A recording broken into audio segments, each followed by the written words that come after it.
I was cleaning out Grandma's attic after she passed at 98, expecting old Christmas ornaments. Instead, I found a locked cedar box with my name on it in glitter glue, the same glitter glue she used when I was 6. Inside, 6,572 handwritten letters, one for every single day from my first birthday to my 18th. The first letter began, "To my beautiful Mia, today you turned 1. Your parents think you're with a nanny in another state, but you're here, with me, where you've always belonged. This is our secret, okay? Pinky promise." I sat on the dusty floor and cried so hard I couldn't breathe. My mom and dad were 19 when they had me, drug addicts, in and out of jail. Child Services was about to take me away forever. Grandma, 72 years old, widowed, living on a tiny pension, walked into the courthouse wearing her Sunday dress and told the judge, "I'll take her. No one will ever know she's not legally mine. I'll make her disappear in the best way." She forged papers, moved to a tiny mountain town 800 miles away, and told the world her niece was coming to live with her. For 18 years, she woke up at M to drive me to 3 different schools under 3 different last names so no one would connect the dots.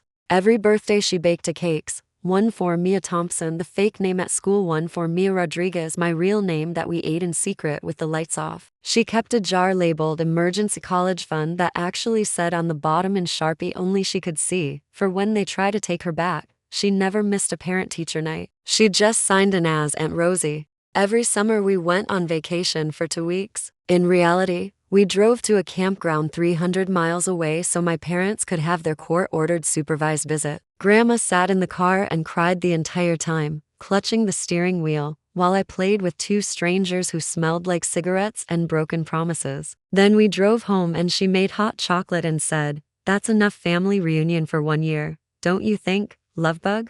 I was 11 when Grandma had a stroke. Doctors said she might not wake up. That night, Child Services showed up at the hospital asking for my legal guardian. I lied and said my mom was parking the car. I was holding Grandma's hand when she squeezed it barely and whispered without opening her eyes, "Tell them, you're my granddaughter. Tell them everything. I'm not afraid anymore." She woke up 3 days later and pretended she'd never said it. Every year, on my real birthday, she threw to parties, a public one where neighbors thought I was her niece. A midnight party where she pushed all the furniture back, put on Elvis records, and we danced while she whispered, "Happy real birthday, my real granddaughter." She kept every single Happy Birthday Mia Rodriguez banner in a trunk under her bed. I found 18 of them in the cedar box. On my 18th birthday, I came home from college to find my parents at the kitchen table. They were clean now, married, wanted me back. They had lawyers, papers. They were taking me to court. Grandma just smiled, handed me the cedar box, and said, "Read letter number 6572 out loud, sweetheart." I did. It said,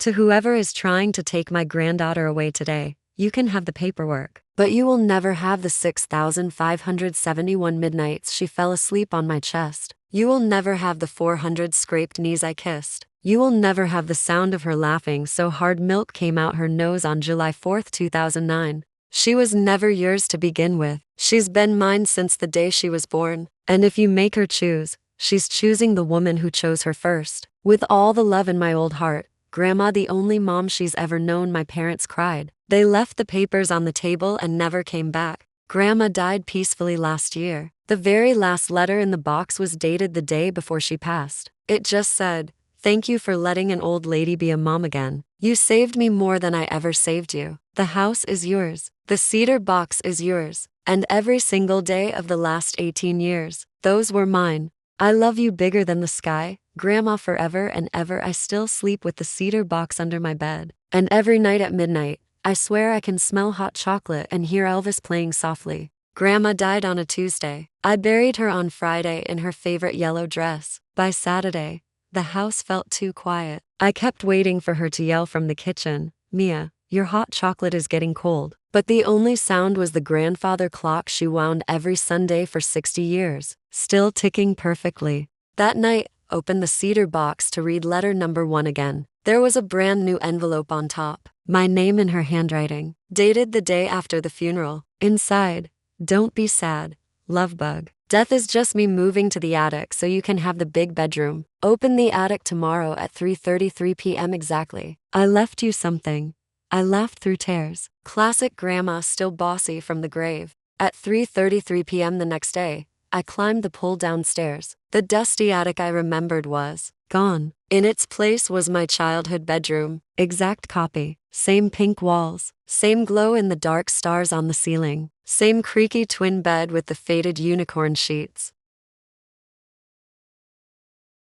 On the pillow, another letter. You always said you missed this room when you left for college, so I brought it back. Don't stay to long dinners at 6. Love, Grandma, who is definitely not a ghost. Just retired. I slept in that attic bedroom for 3 months. Every morning my favorite cereal was on the little desk. The bowl was always warm. Every single week for 7 years, a new letter appears in the cedar box. Sometimes on the kitchen table, sometimes tucked in my coat pocket at work, once inside my locked car. Year 1 letters. Practical Grandma, don't forget to rotate your tires, sweetheart. Invest in Apple. Trust me. Year 3 letters. Proud Grandma. I watched your graduation from the back row. You couldn't see me because I was being respectful of the living section. Year 5 letters. Matchmaking Grandma, that barista who wrote his number on your cup. His aura is beige. Run. Year 7 letters. Deeper Grandma, I stayed because you weren't done needing me yet. When you are, I'll go. Promise. I started dating Leo 2 years ago. Sweetest man alive. Proposed on the front porch with Grandma's original ring. She'd hidden it in the flower tin with a note, for the one who deserves her. Wedding planning was chaos. I kept finding sticky notes in Grandma's handwriting on my planner. No carnations. They smell like funeral homes. Tell the DJ if he plays the chicken dance, I will haunt him. The morning of the wedding, I woke up to the smell of her lavender perfume. My wedding dress, brand new, was suddenly hemmed perfectly. A tiny embroidered message inside the lining. Something old, my love. Something new, this dress. Something borrowed, my courage. Something blue, I cried, happy tears on the hem. Now go marry that boy before I adopt him first. Management Grandma, I walked down the aisle sobbing before the music even started. Last year I found out I was pregnant. I was terrified. Morning sickness. Single income. Scared I wouldn't be enough. That night I fell asleep crying on the couch. Woke up at a.m. to the sound of rocking. The old rocking chair was moving. On it, a brand new handmade baby blanket in the same yellow as the dress we buried her in. Pinned to it was a note. Stop worrying. I've been practicing diapers on the cat for 50 years. We've got this. Peas. It's a girl. Start thinking of names that go with Grandma's favorite. We named her Rosie. Rosie is 2 now. Her first word wasn't mama. It was goggy toddler for Grandma. She points at empty corners and laughs like someone is tickling her. She waves at the top of the stairs where no one is standing. Last week she brought me one of Grandma's old lavender sachets and said clear as day, Goggy says it's time. Yesterday the cedar box was open on the kitchen table. Inside, one final envelope, thicker than the others. I opened it with shaking hands. Inside was every single letter she'd written me after death, hundreds bound with yellow ribbon. And one new page. My dearest Mia, you did it. You became the mother I always knew you could be. Rosie's laugh sounds just like yours at that age. My job is done. The attic bedroom is gone tomorrow. The letters will stop. The rocking chair will stay still. But I will never ever leave you. I'm in the smell of hot chocolate on snowy nights. In the way Rosie reaches for your hand exactly like you reached for mine. In every single time you choose love over fear.